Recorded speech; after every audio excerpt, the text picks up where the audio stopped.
good evening, and welcome to the St. Petersburg by Night podcasting network. Tonight, we present to you our behind-the-scenes show, After Dark.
Good evening, everyone, and welcome to the St. Pete by Night Twitch stream where we play St. Petersburg by Night, a massive multiplayer 5th edition chronicle set in the world of darkness, including Vampire the Masquerade, including Hunter the Reckoning, including Werewolf the Apocalypse, and hopefully one day, including Mage the Ascension, as well as the many other settings that take place in the world of darkness. My name is Kent, also known as Michikent on all social media. I am the lead storyteller of St. Pete by Night and the host of St. Pete by Night After Dark, which is what you are tuned into at this very moment. After Dark is our behind-the-scenes program where you get to see the makings of St. Pete by Night behind the curtain. You get to see how it all came together. We also talk to movers and shakers within the St. Pete setting, as well as the world of darkness as a whole. Tonight's topic is actually a very, very special topic. It's one that we've brought to conventions and talked about at great length, which is how to bring the world of darkness into the World Wide Web, and what we did, the tools and tricks we used to make St. Pete by Night a reality. One of the big questions that I get is why I would do something like this, why I would do something like create St. Petersburg by Night, and more importantly, how I went about creating St. Pete by Night. Well, I can answer the first question pretty simply. Probably because I'm crazy, to be completely honest. St. Pete by Night is a passion project. It is an educational tool. It is just the embodiment of everything that I have come to learn over 20 plus years, 25 plus years at this point, of World of Darkness experience. I've talked about this in previous After Dark episodes, so go back and watch those on YouTube, as well as following all our social media linked down below here. But really, the idea came from TikTok. I was really big into the D&D TikTok and the Beggar Talk scene. Beggar Talk, for those who don't know, is those who are begging people to play games other than D&D. And I'd seen that there was a massive calling for people to want to play Vampire the Masquerade and the World of Darkness. Not that they were just, looking for it and that they'd had previous experience, but the truth of the matter was they had no experience previously. This was their first ever time kind of trying to find this game. It was on their bucket list of games that they had always wanted to play. Having seen that call, having heard that call, I kind of got it in my brain that maybe I could could bring it to life. Maybe that I could make that dream a reality. When I had first thought of the idea, it was a really, really late night kind of insomnia fueled idea to come up with a server that had a West Marches or Marshes, depending on your specific belief in how it's said, structure game, kind of an open world, play when you can, whoever shows up style game. And I had expected very, very low turnout. I had expected that, a lot of people say they want things, but in the reality of it is, time limitations, interest wanes, all these kind of things. I had thought maybe I'd get 20 or 30 people at the jump, maybe more, maybe less over time, but I did not expect the turnout I got with over 200 people at the first launch of the server showing an intense interest in what was being done here, having seen me talk about it on TikTok Lives, having seen the specific video I did, or having heard from it from others who had expressed an interest in the world of darkness. So I made it a reality. I started a Discord server, and over time, I learned a lot of tricks and tips and tools for how to kind of bring this into reality, how to make this possible. So, from my experience, I would say if you are interested in starting your own game, in starting your own Discord server, I mean, especially in a post pandemic world where virtual seems to be a lot easier to accomplish than in person tables, my first advice to you would be don't. I don't say that because, I have any fear of competition or because I have any, worries about people going out and indulging in the game. In fact, I would say, please do. Please go indulge in the game. Please spread the word about the world of darkness. The success of the game is based off of the popularity, and the more popular it is, the more books they sell, the more material the rest of us will get. But the reality of it is, it's a lot of work. And I think a lot of people underestimate the amount of commitment they can give to TTRPGs, because of work, because of familial commitments, because of friendships, because of keeping an active social life. Those are, very, very demanding, and therefore doing something to the scale of a St. Pete by Night or a, open world massive game is, a near impossibility for most. But I do encourage people to make smaller table games, to try it, to throw their hat in the ring for storytelling, to explore the material, because there is so much material to explore, and you're going to have an endless kind of font of resources that you can dig your teeth into, metaphorically speaking, and really, feel out and get involved with. Uh, all those things that I mentioned before as, inhibitors from being able to do this, I don't have those problems. I'm very fortunate enough to be able to kind of make this my primary focus a majority of the time in my life, and really dump a lot of love and a lot of effort into making this game a reality. And so I'm very, very, very fortunate to be able to do it. When we first started the server, I was easily putting 60 to 80 hours a week into the game, including looking over characters, building story, kind of crafting all of the different elements that make this server, this setting, this game a success for me. And so it was a lot of commitment. And if you can't dedicate that level of commitment, you will see, a much slower and smaller growth to your game. But I do encourage people to throw their hat in and try it. I do encourage people to do their research, to learn the system, to learn the setting, to learn the possibilities that are the World of Darkness, because it is my favorite game system, hands down. The World of Darkness setting, Vampire the Masquerade specifically, but also I'm growing a love for Werewolf the Apocalypse, and I've been kind of dipping my toes in the water of other splats within the setting as well.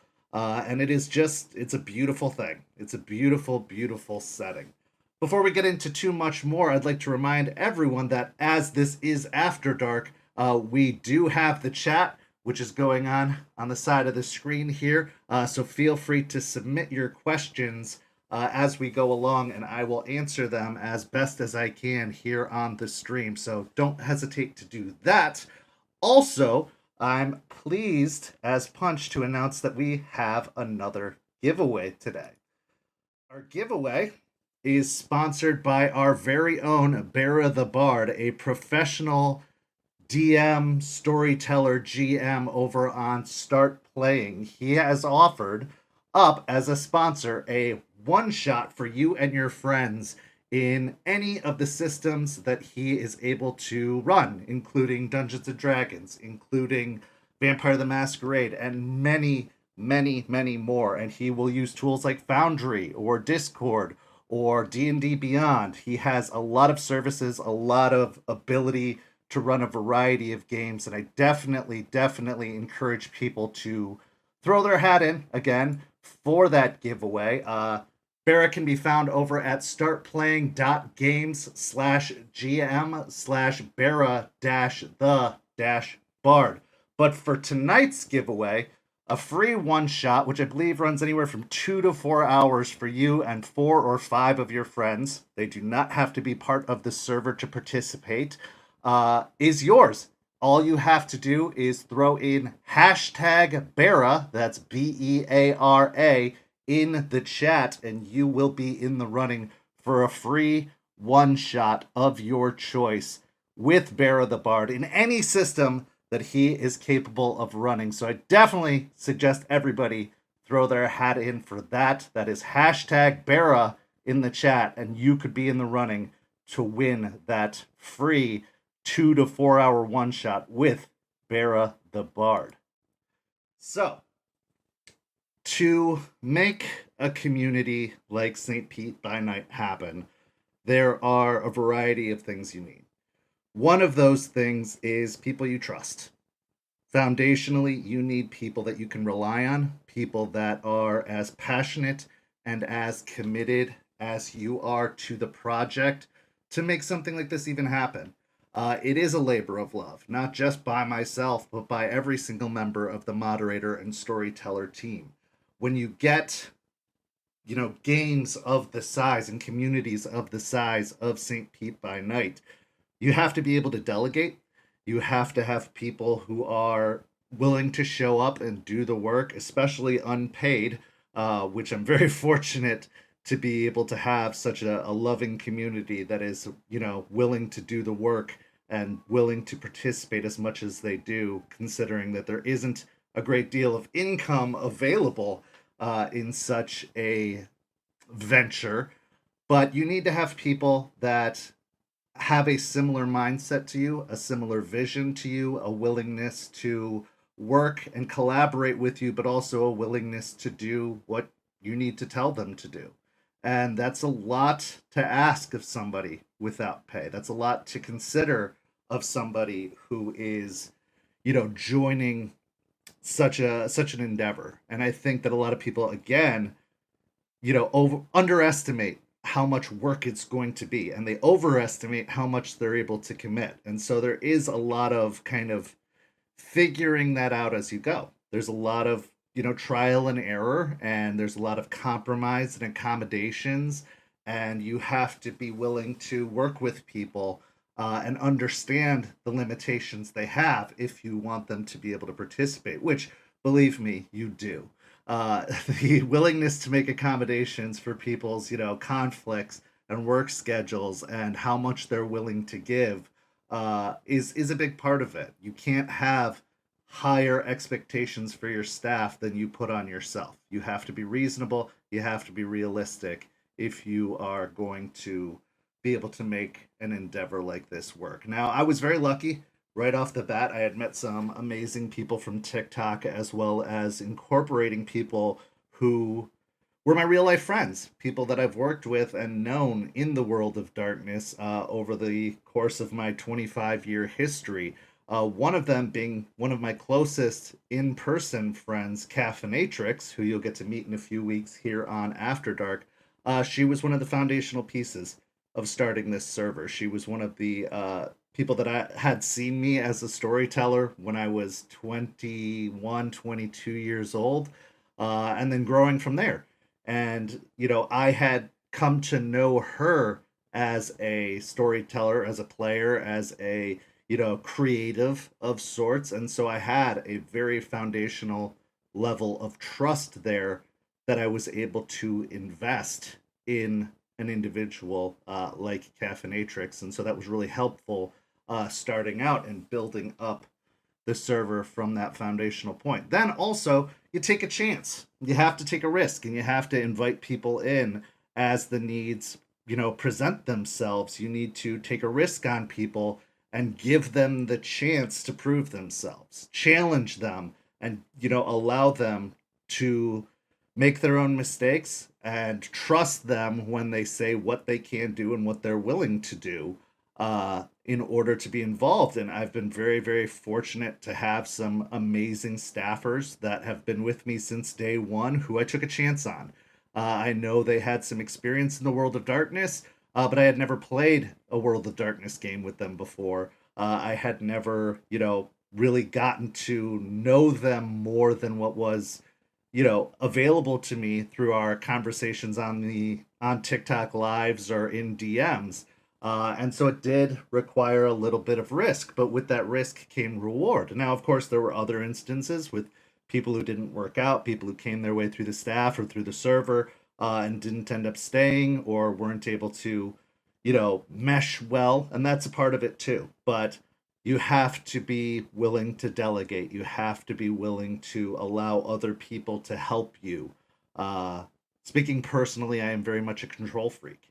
And I have a very, very hard time relieving or releasing that kind of control to other people because I know how I want things done. I know, what I expect of myself, but allowing people to take that kind of responsibility is absolutely necessary. And it's the same in work as it is in life. It's management is very much a real thing, and community management is very much a career for a lot of people. And so a lot of this comes from, you know, community management and experience working with other people, but it does come with its ups and downs.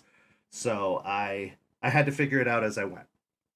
But once we did set up the Discord, once we did get to the community going, we had to find out kind of in practice how to go about doing something like this. Now, I'd had some experience with some D&D West Marches servers and some D&D communities, but I hadn't really found or been a part of any World of Darkness based communities. Now, the World of Darkness and the community surrounding the World of Darkness has a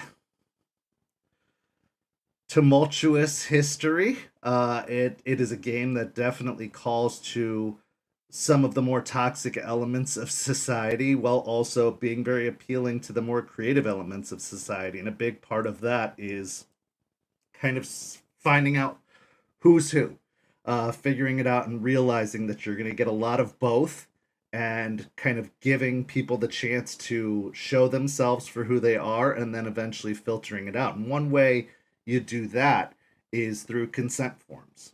Now, when I had started TTRPGs, consent forms weren't a thing. You were usually just sitting down with your friends and playing and potentially having to come across some problematic subjects, but just, gritting and bearing it or having the conversation at the time. But when you open up a community, you're going to have a vast variety of people. And so we put together probably the most comprehensive consent form I have ever seen. And I've filled out some since, but we really did put together a very, very comprehensive consent form. And we were able to warn players that, while people may have certain issues they bring up on their consent forms, that, we can't just accept everybody's consent form as law. We can't write off everything. What we can do is allude to certain things rather than depict them, but you have to be, you have to be a little bit willing to compromise on some of the things that come up on your consent form as well. Also, there's you have to know the type of story, the type of game, the type of setting that it is, and the type of issues that are potentially going to come up and that you're going to potentially come across. And you have to kind of decide based off of that consent form whether some people are a good fit for the game or not. And there were more than a few instances where we received consent forms where people were looking for more of a light-hearted game that didn't deal in some of the more heavy elements, but to truly have a full World of Darkness experience, you have to recognize that it is in fact the World of Darkness and not the world of happy shiny puppies. And that does lead to some difficult conversations, which if you were going to start a server or start a community set in the World of Darkness, you're going to have a lot of awkward, uncomfortable, and difficult conversations. So that's another thing you have to kind of have in your toolkit as someone who is going to administrate and run a server. You have to be ready to have those hard conversations. You have to be ready to talk about uncomfortable subjects, and you have to be willing to say you're not a good fit and let people go, knowing that they may go off somewhere and have some bad things to say about you because of it, but you have to be willing to do that to make it successful and make it work. You're not going to be able to accommodate everyone. You have to decide what your lines are, what your expectations are, and you have to stick to those as best as possible to make the type of game you want to make. And it does take some learning over time. It does take some making some adjustments and some compromises and figuring it out. But if you have a general idea of what you're looking to do, you can find out pretty early on as people are showing interest, as people are joining, as people are getting involved, if they are the type of people that you want to work with on projects like this. Another thing that helps is having a very, very comprehensive Discord server. Now, this was something that took a great deal of trial and error for us to do. We had to create a list of rules. I think we started originally with 4 rules. Now we're up to like 10 or 11, just server and community guidelines rules, in order to kind of set the tone for what our community was. And while it started off very simple, we learned by doing. We learned by trial and error and practice that we needed to be a little bit more thorough and a little bit more expansive on developing our community and what the guidelines for that community were going to be. But honestly, I have found that simplicity is best. You don't need to get as detailed or as thorough as you might see in some guidelines and standards. You lay it out there and make it as simple and easy to read as possible. A big thing that I've learned, especially from online communities, is that people don't read. It's very unlikely they're going to read anyway. So if you can give them less to read than ever, your chances of them reading the material do go up fairly significantly. So having a simple, straightforward standards and practices guidelines document to read is the best way, so that you can refer to it if people are in violation of it, but you don't have to be so thorough as to have deeply buried subsections where people are very unlikely to catch it and will likely miss it. Also, it's a lot less work for you to have to go dig those kind of things out. But putting together a Discord server, you're going to want an admin section. You're going to want a general out of character section. You're going to want your kind of rules section, and you're going to want your in character section. So you're going to have a lot of Discord channels. I think at one point, for sure, our server had over 80 or so channels, only about 20 or 30 of those available to players most of the time, depending on your circumstances. And that's just what the reality of the beast, the nature of the beast. So getting to learn Discord, getting to learn how to give certain privacy settings, how to make certain channels visible and other channels invisible, is a big part of of making a community. And you can learn that through practice. You can learn that through research in advance. You can prepare for it long in advance of having people join. But we learned a lot through doing. And I think we also have something like 60 different roles that we can assign to people that allow them certain visibility, certain, access to channels that they wouldn't have if they did not have those roles. So it's a lot. It's very overwhelming at first to get used to the kind of tech savvy that you might need to do something like an internet gaming community, but it's a lot easier than it looks like. And there are lots and lots of help guides. There are a lot of walkthroughs. You can Google pretty much anything and get instantaneous answers. And even with all of the Discord updates that you get over time, you'll figure it out. If you have the desire, if you have the interest, you will figure it out, you will get through it, and you will make it happen. So I definitely suggest, just diving in and giving it a shot and experimenting. You can create as many servers as you like without any people in it to experiment in and to kind of play with some of the functions that you have accessible to you. But as a server owner or a moderator, the more channels you have is the more you have to see every day, the more you have to scroll through every day, the more notifications you get every day. So there are a lot of ways to streamline it, but while it seems like, oh yeah, we can make a channel for that, oh yeah, we could add another forum for that, it's just more to have to look through. And while it's a lot easier for players to not see certain parts of the server, you do as a server owner or as a moderator. So just bear that in mind. Now, we've been fortunate over the past 2.5 years to see Discord evolve in a lot of ways. Most of them good, some of them less so. But we've learned as we've gone, and the technology has offered a lot of opportunities that we didn't have when we first started the server. We had a channel for everything when we first started the server, and now with the forum features that they have, we are able to kind of condense a lot of the different channels that we had down into forums or into threads. So those are very, very useful functions that you can use that are at your disposal to kind of help organize and help kind of condense everything down in a way that makes it a lot more accessible to your players as well as a lot more accessible to you.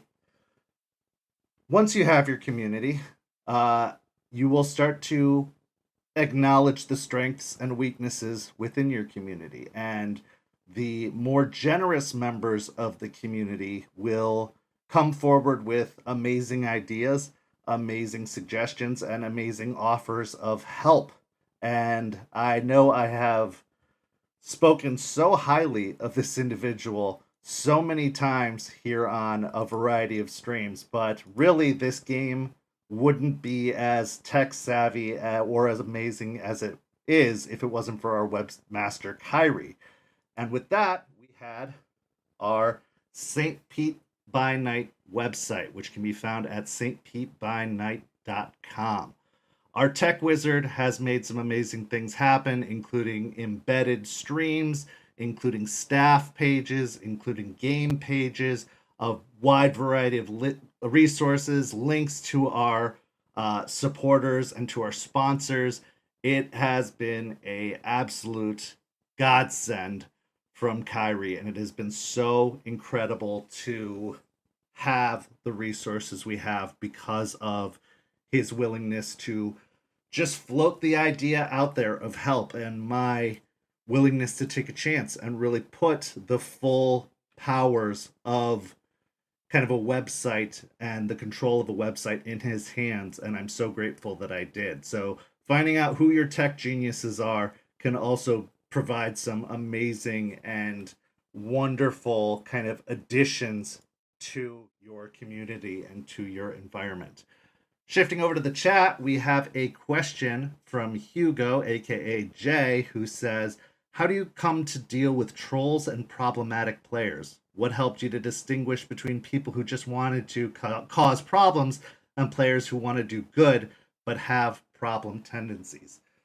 So that's a really difficult kind of thing to navigate, and there is a lot of trial and error, and you're going to get burned. I know I've been burned plenty of times by people who I kept giving chances to, and they really didn't want to improve. They really didn't want to get better. They just really were there to cause problems. But I also had people that I gave chances to that ended up paying off.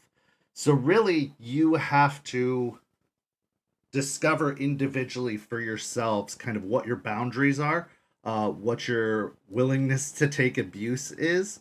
I've seen some very cutthroat community managers who, one error and you're out the door, regardless of, it was an accident or, you're well intended. But I've also seen people who just let way too much through. I think my way of dealing with problematic players is my way of dealing with problematic people. I have my boundaries. I try to be as very clear in my communications, and I have a knack for kind of reading people and getting an idea of the type of people I'm working with or the type of people who are joining the community and the way they respond to kind of being confronted with their own actions or with consequences. Some of the problematic people will bail out the minute they're, caught or the minute they're confronted. Other problematic people will have a million excuses as to why, they didn't do what you say they're doing, or, as to why they misunderstood something that you thought was fairly clearly worded. You can kind of just get a feel for it. The more people that you encounter, the more people that you work with, the more people that you have those types of conversations with, you can kind of start to see the forest for the trees, as it were, and get a really good vibe on who's going to be more problematic and who's going to be less problematic. Sorry, I'm going to plug in my headset here as it gave me the boop of dying. There we go. And so you really do have to have kind of your bare minimum of expectation. I usually say if I have to confront someone, if their instant reaction is to defend themselves or to turn it around or to blame shift, that they're probably somebody that I don't want to work with. I don't mind hearing people's explanations for stuff, but really, if you've done something wrong, regardless of if it was intentional or not, just say you're sorry. It's not hard to do. It's not hard to say, I'm sorry, it was a mistake, it won't happen again. That's really all I want in those scenarios, is for someone to receive what I'm saying, to understand what I'm saying, and to, kind of do their best not to repeat the mistake. But then, like I said, you're going to run into those people that are always going to have an answer for everything, always going to have an excuse for everything. And it's really up to you how much of that you're willing to put up with. I usually don't. I don't put up with a great deal of it. And even more so over time, I've become less and less interested in putting up with that kind of stuff. But yeah, just have your boundaries and stick to them. Have your, minimum, and then you can raise and lower it and adjust it over time. But just really decide, I'm not going to take a certain amount of crap. I'm going to draw a certain line. And if you cross that line, good, bad, or otherwise, you're out. But another big thing is just being very transparent about what it is you're looking for from people, of what it is you're looking for from players or community members. And if they can't follow your transparent communication about what you're looking for, they're not a good fit. Doesn't make them a bad person. It doesn't make them a troll. It doesn't make them a problematic player. It just means that there is a missing level of respect there. There is a missing level of understanding.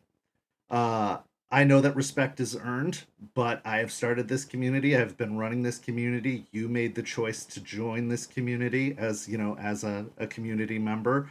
And with that, a certain expectation of respect is there, at least for the rules that we've set down, at least for the individuals who make it happen, and that are doing the work to provide the entertainment that players are looking for, or community members are looking for.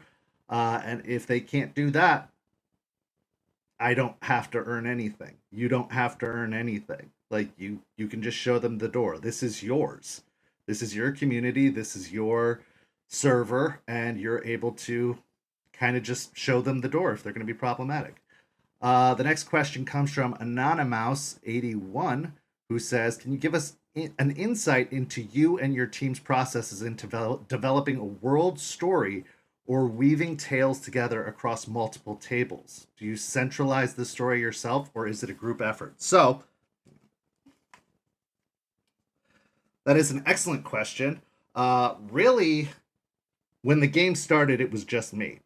I was running for 90 plus players by myself, running sessions almost every day of the week uh, for multiple hours a day. And it was all a story that I came up with. So as we evolved over time, players or storytellers kind of got their own sections. It went from one of us to three of us, to five of us for a good while, and then back down to three at the end. And so people kind of got given their own sections to deal with, their own stories to deal with. And yes, there may have been some intersection, but really, like, everyone got their own plot. We had Mimic handling the Anarchs.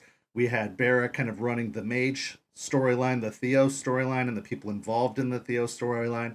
And then we had me for oversight. So what we do nowadays is, while we have our separate tables, and while they don't really bleed over each other so much, we have weekly and bi-weekly meetings where we discuss these kinds of things, where we lay out kind of what's the overall central storyline, what is it we're going for, and what effect do the players have on each other and each other's tables. And while we haven't really launched into any overall world stories in the revamp, prior to the revamp, we definitely had a lot of conversations of, like, okay, Bera is running the primary storyline with the Theo storyline at this time. So how is that storyline going to impact all the other settings? How's it going to impact the Camarilla? How's it going to impact the Hunters? How's it going to impact, the Anarchs in the North? And those are the kind of discussions that we have, and then we slowly roll out those effects. And that actually brings me up to another great feature that we implemented in the revamp, but that has always kind of existed, which is our threat meter. So while we, in our own mind, had kind of a overall idea of what the threat on the general, setting was based off of the storytellers, we actually put it, or the stories being told, we actually put it into something that is accessible to the players and is impactful to the players.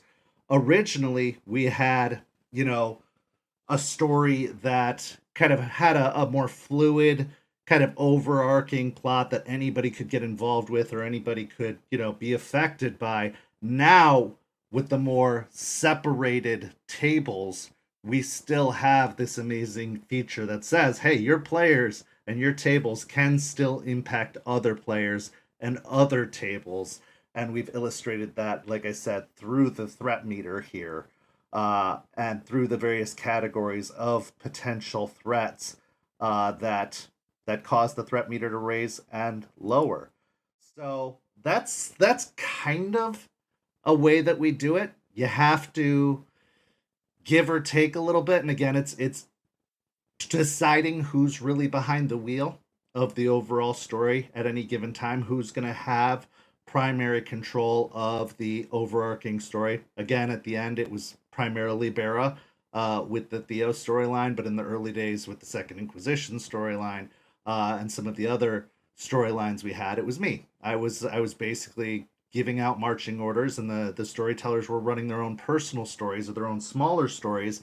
But as far as the overarching storyline was concerned, you usually have a captain and then you have a bunch of crew who are just making that storyline happen, and are bringing the consequences that you've put down onto the other players, and knowing the reactions, and a lot of kind of prior planning, but also a lot of open communication. All of my storytellers are very, very communicative. There's not a long wait time for responses. There's not, a lot of unnecessary back and forth. Like, everybody is very, very upfront and very communicative about what they're doing. They're not afraid to ask questions. They're not afraid to make suggestions, and that's something that I really really appreciate about my team and really encourage others to look for in their teams. Like, yes, they should do what you say if you're the lead storyteller or the, community manager. But you should also be open to feedback, and you should be checking in with them, because again, this is free volunteer work you're receiving. These people are volunteering their time to try and help make something that you've created into something amazing. So you need to be open to feedback from them. You need to be open to suggestions from them, and you need to realize that your idea isn't always the best idea, and that maybe someone else out there has something to offer. Especially after you're doing it long enough, and maybe you're on the border of burnout, or maybe you're a little creatively drained. It's good to have people who can really put out a fresh perspective or a fresh idea. Also, bringing people onto the team that were players, that played under you or played in your games, also gives you a really good insight into kind of the effect that you've had and the impression they've received from your efforts. So yeah, it's very collaborative, but we usually do have someone directing traffic as far as world events are concerned, and then delegating, certain responsibilities, and having those regular meetings and those regular conversations to say, okay, where are we at in the story? What kind of effects has this had? Spreading out those consequences and repercussions to everybody that is participating in it, and then just trusting them to do what your vision states, and being available to answer any questions they have about what is going to, how you'd like to see it done, or how you'd like to move forward with the story. So yeah, just a lot of communication, a lot of collaboration. That's really how it happens. But definitely, again, making one person the director, the rest of the people kind of the grips and the staff and the assistants to help with it.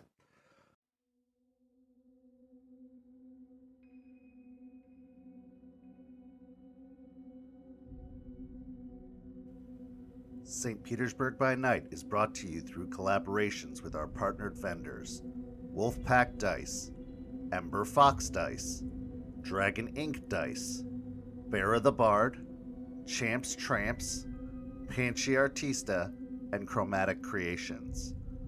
Links to our partner vendors, as well as our Twitch and YouTube channels, can be found on our website, stpetbynight.com. The official theme song for St. Petersburg by Night is Vampire by Faith and Failure. You can find them at faithandfailure.com. You can follow SPbN on all socials with the hashtag StPeteByNight. If you wish to support our program, you can do so at ko-fi.com/stpetbynight to help keep the stories rolling.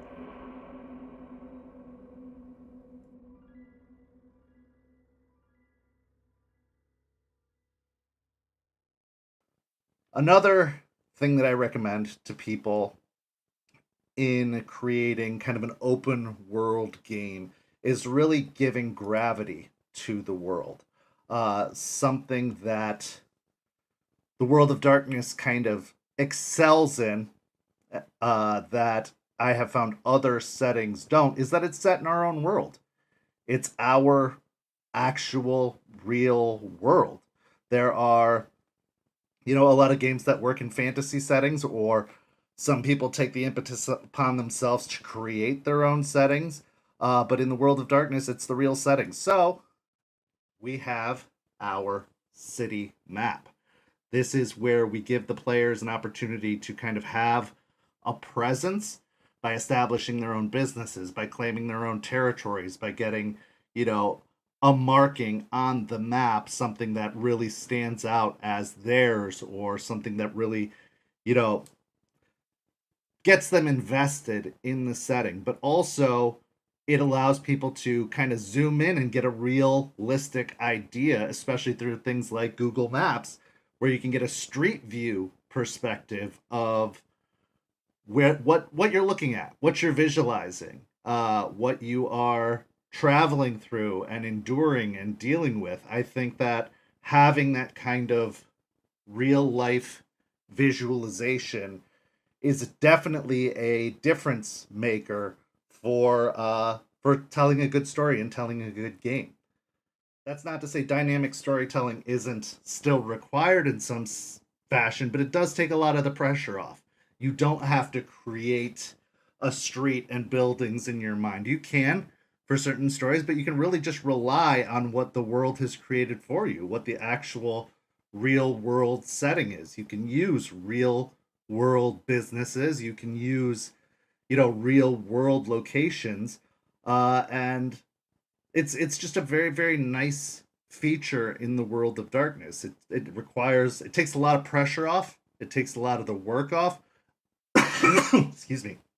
And the real world can inspire creativity. You can go check out a specific neighborhood or a specific location, and just based off of the real imagery of it, it could spark creativity as a storyteller, or as a player. Knowing you see this, that there's a lot of food trucks in town. Maybe you create a food truck based character. You see that there are a lot of parks. That shows you good places to hide or to set up a haven. There's just a lot of opportunities using the real world as a setting provides, that you don't necessarily have in fictional or fantasy settings. And that's another thing that makes the world of darkness so great in my mind, is the ability to be able to do that. Once again, I want to let everyone know that we are having a giveaway tonight. The giveaway is for a free one-shot session for you and your friends with Bera the Bard, professional game master, storyteller, DM. Bera has obviously been a long-time storyteller on St. Pete by Night, and I know that a lot of the people who have played with him have absolutely enjoyed it. And there are a lot of people who are champing at the bit to play with Bera the Bard, and this is your opportunity to do so. You could get a free one shot for 3 to 5 of you and 3 to 5 of your friends that don't have to be on the server, to play a variety of games, including Dungeons and Dragons, including Vampire the Masquerade, and many, many more, using tools like Foundry, D&D Beyond, and a vast variety of other services that Bera offers. Bera can be found, and the list of his games and services can be found at startplaying.games/gm/Bera-the-Bard. And for tonight's giveaway of that free one shot, all you have to do is put hashtag Bera, Beara, in the chat, and you will be entered into the drawing to win a one shot with Bera the Bard. His one shots usually run anywhere from 2 to 4 hours, and they are high quality, great storytelling, excellent preparation. There's a reason he's part of the storyteller team and has been for as long as he has, because he is insanely talented, and anybody who gets this opportunity will have quite the experience with their friends. So hashtag Bera gets you into the drawing in the chat, so feel free to submit those all throughout the broadcast, and I will draw the winner of that one shot by the end of the evening. So definitely get in on that. So, running the game itself. I am one of those rare types that doesn't do a great deal of prep work. When I run sessions, I am a very improvisational storyteller. And this can be at times very problematic for running a collaborative game with other people, as you know, I might get an idea and all of a sudden it's canon, and it's out there and it's part of the game. So it's definitely not something I'd suggest if you are planning on running a team-based thing. But it's what works for me, and thankfully I've had some amazing, amazing staffers who've just been able to roll with those punches and keep on going. But having a established, noted, denoted, notated kind of setting with specific NPCs kind of outlined and placed in spaces are good to have. Having, resources available, understanding, what these places look like, what these NPCs are, helps. And so, one thing that we've been developing and updating behind the scenes is an SPC roster, which has all of the SPCs that the storytellers have created, so we don't have conflicts in canon. So somebody doesn't say like, "Oh, this is the Toreador Primogen from Orlando." That they bring into their game, and then a different Toreador Primogen from Orlando comes into another game, and there's confusion over which one's real, unless that was the story. So we've been working really hard on kind of getting all of that outlined and figured out. Now, luckily, over the past 2 years, we haven't really run into any issues of canon disparagements or any discrepancies in canon. We've been pretty good at having a strong understanding, but again, that goes back to collaboration, that goes back to communication, and that goes to regular meetings that we have on a regular basis, where we have a very foundational understanding of what each individual storytelling is doing at their table, offering them suggestions or tips, or making them aware before it happens, like, hey, if you're going down this road, be very careful because I've already established some stuff, or there's some stuff I don't want messed with in that particular area, or overall, like the reliance on explosions has something that we've been able to kind of pull back on because we saw that they were getting a little bit out of control, and so we kind of try to dial back on that a little bit, even though it doesn't feel like it sometimes. We've had to dial back on those kinds of issues in the past to try and create more creative opportunities, more creative solutions to some of the stories that we have been telling. So those are great ways to kind of set a framework for your game. Also, the best way to run a game is to be reliable, to always be there when you say you're going to be there, and if you're not, to communicate when you're not going to. One of the things that we implemented in the revamp is a 3-strike policy that goes not just for players, but for storytellers as well, because accountability goes both ways.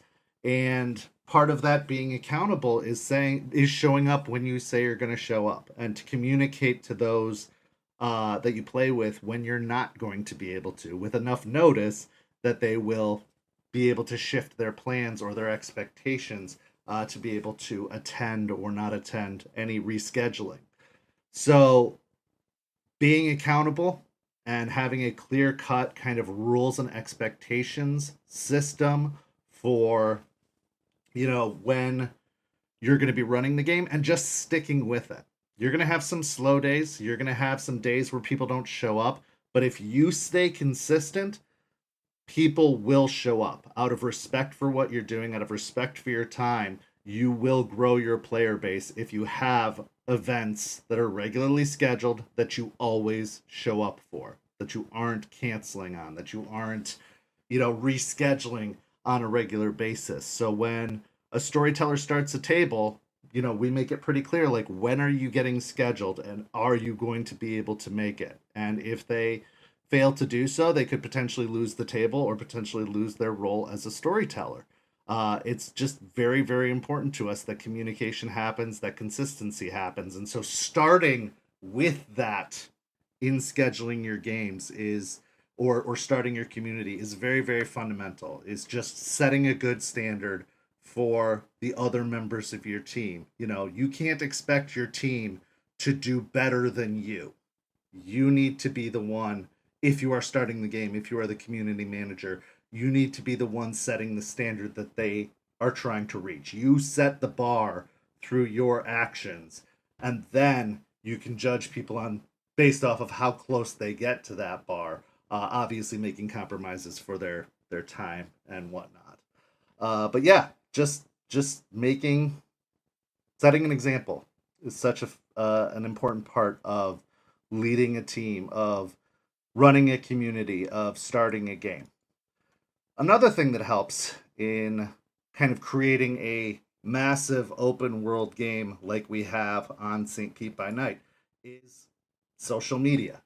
Obviously, this all started as a social media experience quite some time ago. It started under the concept of, you know, a TikTok idea, a TikTok video, and then grew into a TikTok community, and then grew into the St. Pete by Night community, where people have long since faded from TikTok, myself included, and prefer to stay primarily involved just within the Discord and the community.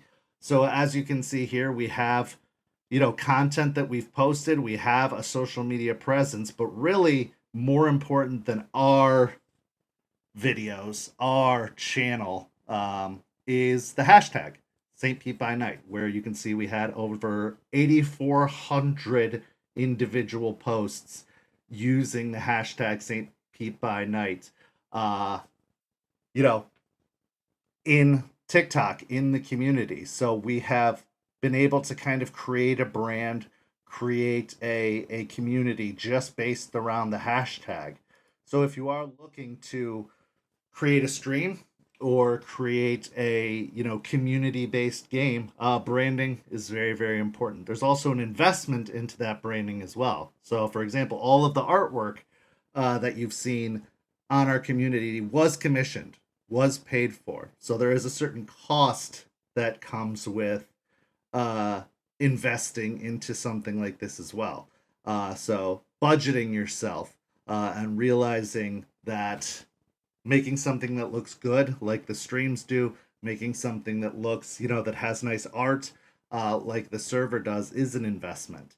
And higher quality servers, higher quality streams and websites are what attract people's interest. It shows how invested you are. It shows how much work you put into something. If you have the skills, you can save money doing that. If you have members of your team who are willing to do it as their contribution, like the website for us, that's a great thing to have too. But also just being willing, because you believe in what you're doing, to invest in it is a big part of it too. Our first St. Pete logo, which was the lips and the teeth and the city skyline, I paid for that before we'd even gotten the game going, because I knew the importance of branding, because I truly believed in this project and invested in this project right out the gate, because it's important. It shows the players too that you are serious about this just as much as you expect them to be, as much as you want them to be. So again, it goes back to setting a good example, saying, hey, I'm in this. You know, we created these backgrounds, we created the logos, we've definitely given a glow up on our stream since we first started in on our Discord. And I think those things really, really make a huge difference for creating a good community. Then just having knowledge of where you set your story. That's another big thing of running a good game, is just knowing the area. It doesn't have to be a place you live, but if you're going to do a place that you don't live, you should really put your time and research into knowing the feel of that place, knowing the kind of layout of that place, and being able to accurately represent those places when you do run your game. You know, being able to paint a very vivid picture. Yes, you have tools like, you know, Google Street View and whatnot that can really create a good picture of it, but really, if you can also represent it very well through knowing the area. So I chose St. Pete because I live in St. Pete. I've been around St. Pete, and St. Pete definitely gave me a very strong vibe about the type of vampire city it would be. Also, welcome Raiders to the stream. We're just talking about taking the world of darkness off of the tabletop and putting it into the World Wide Web like we do here on St. Pete by Night. So, getting a good feel for the area, knowing the history of it really helps, knowing the kind of atmosphere of it, because there's a lot you can learn through research, but you get a lot more of an idea through people who are actually on the streets, experiencing the environment. A lot of the details that I bring into describing St. Pete is in saying, hey, it feels like this. It can be sometimes a very racially charged atmosphere, but also it is a very liberal area of Florida. Because I live it, I experience it, I know it, I can really relay that to our players and really show them the type of community that we have and the type of environment that we have. And I think that helps them get inspired in creating stories, in creating characters, in, giving some background and some depth to the characters that they play. So I think that's also a very kind of important part of creating a setting. But technically speaking, it really doesn't require a lot of technical know-how to put together a Discord server, to put together a community, to play games online. The more you invest and the more you learn, the better. The better it'll look, the better it'll go, the more problems you'll be able to solve.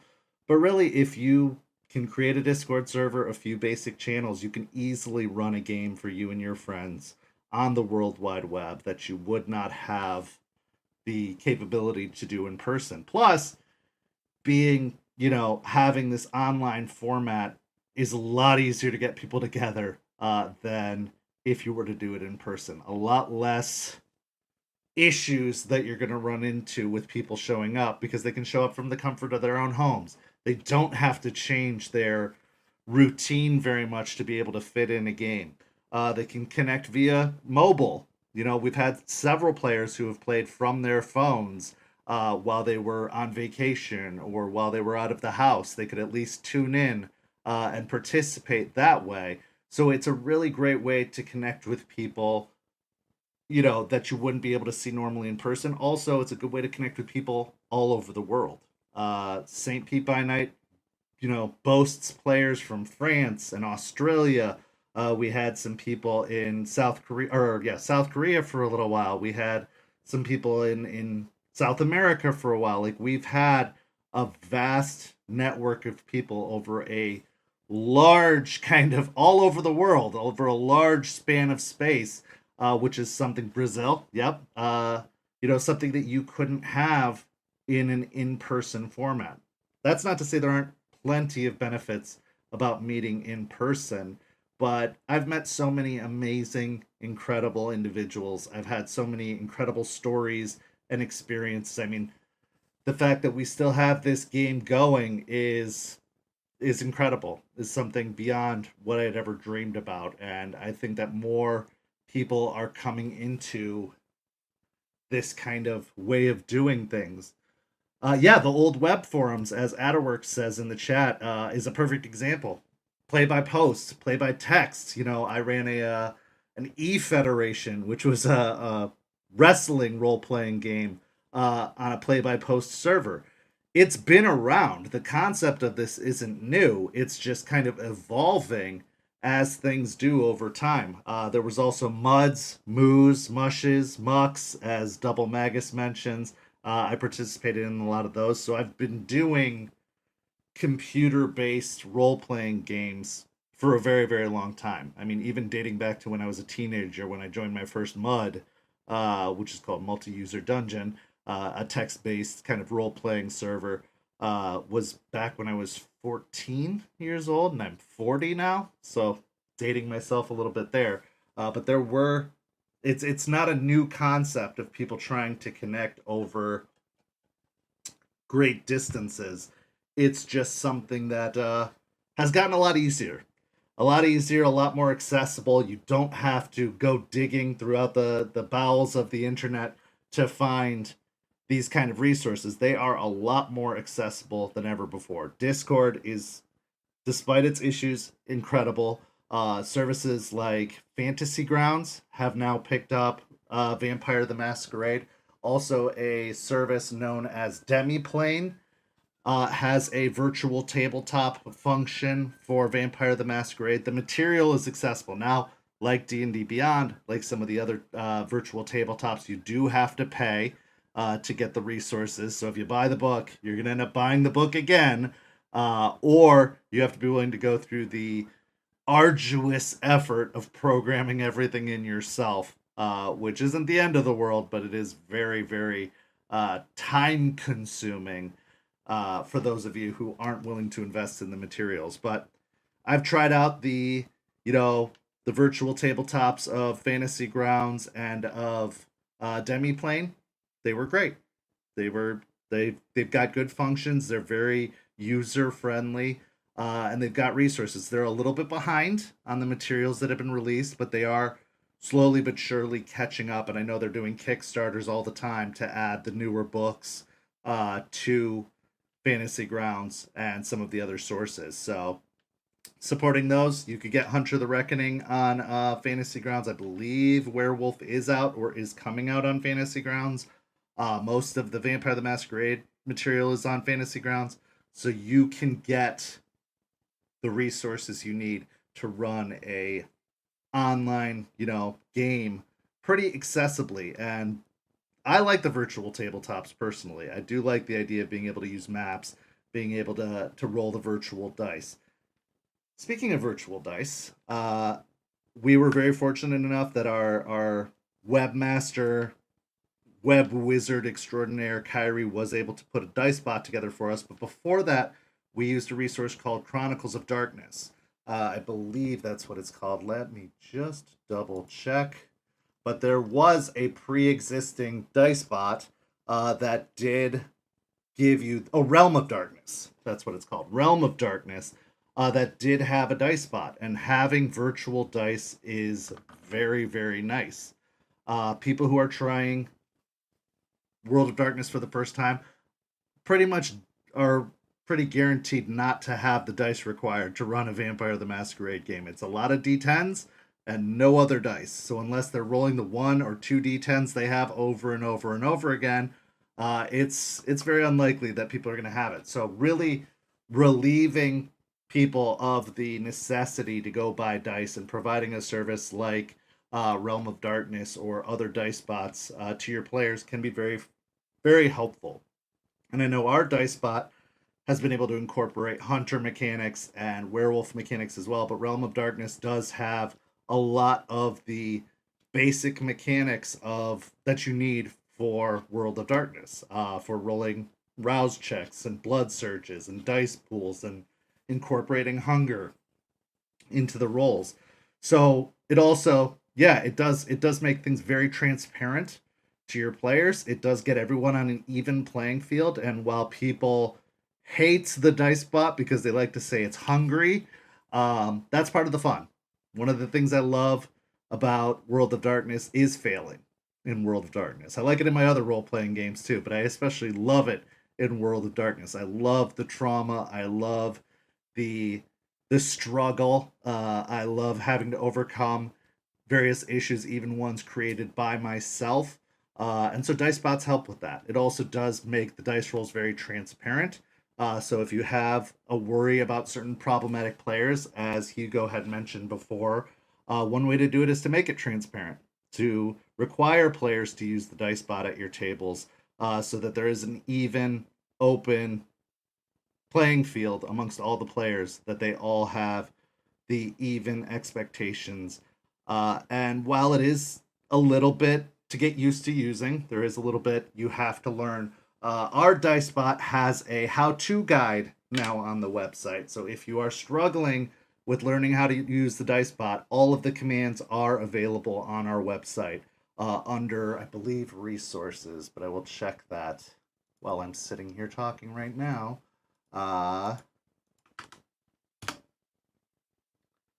Yes, under resources, we have DiceBot commands now, which is a new feature on our website where you can see all of the commands and what they do to properly operate the DiceBot on our server.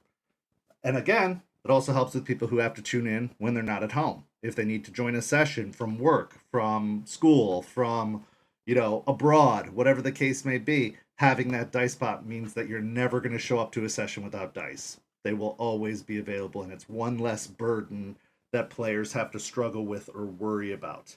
Also, you can always keep the up-to-date character sheets from your players on your computer, on your server, so that there's never an excuse for players showing up unprepared and not having the materials they need in order to play the game.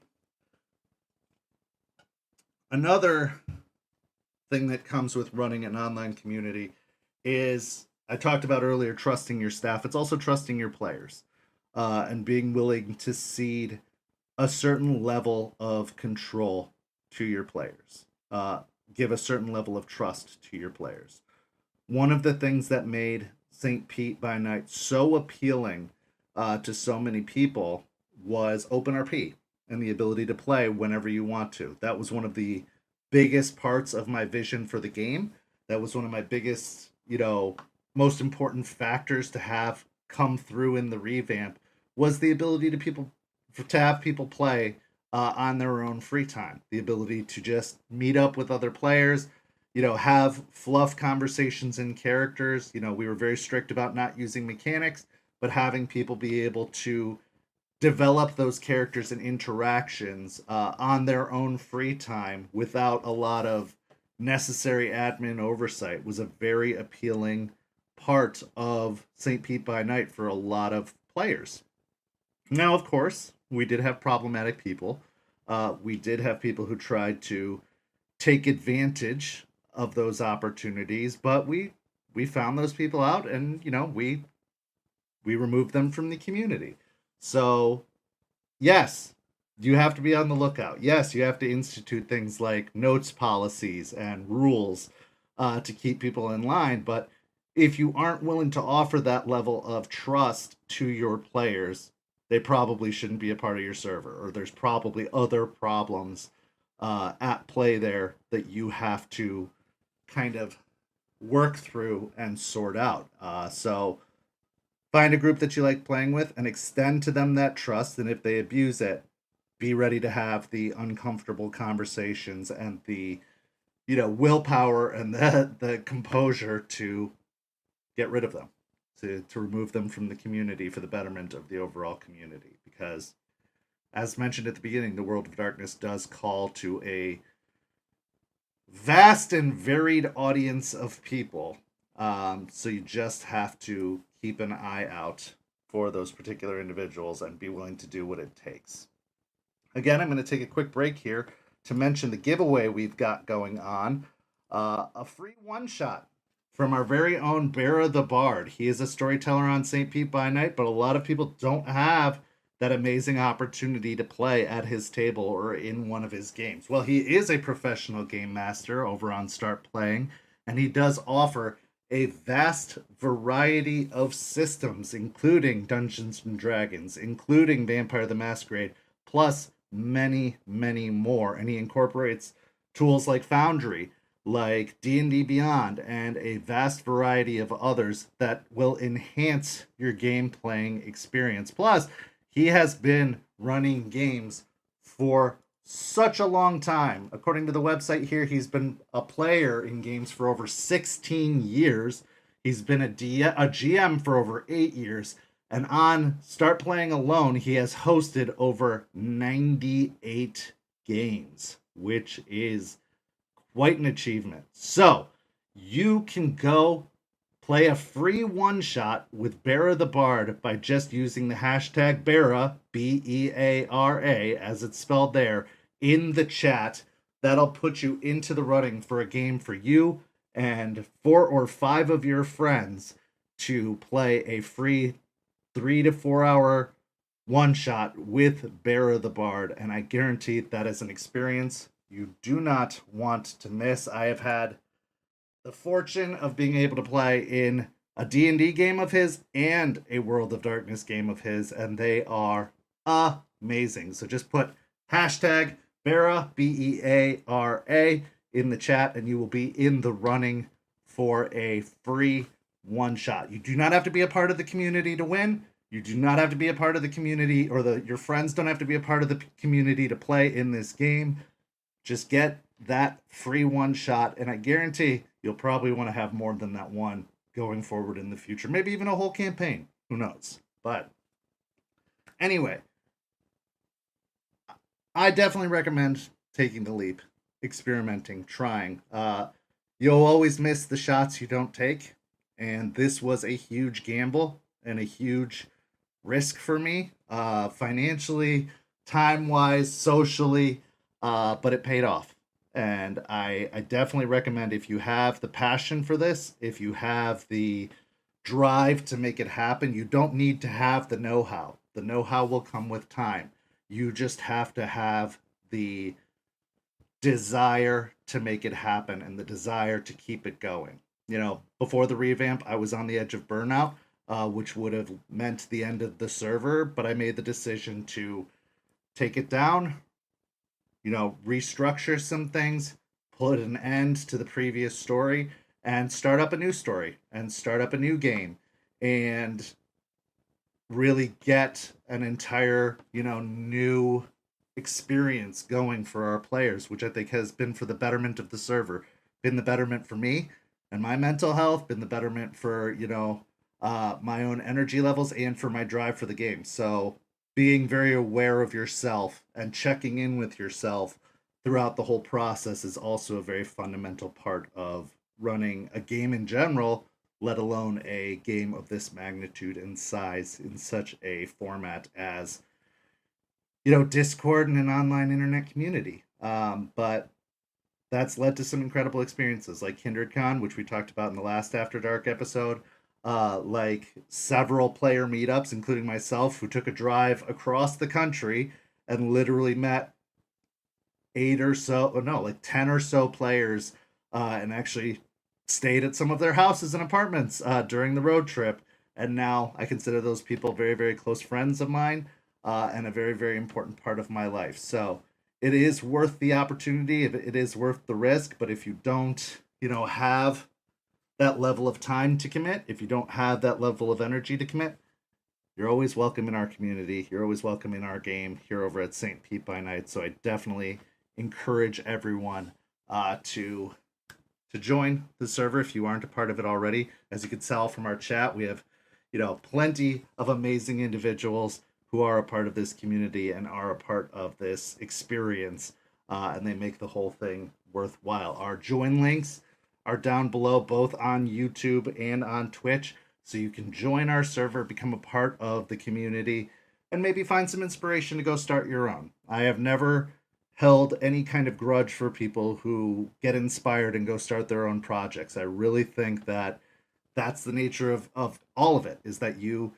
a part of a community, and then you know, go off and do your own thing. And I'm glad to be the springboard that inspires other people to go and be a part or create their own kind of communities. Another thing that our community has that has helped is we have walkthroughs of creating a character for all three systems. We have lots and lots of extra documentation for people who want to learn more about the World of Darkness or more about the character creation process.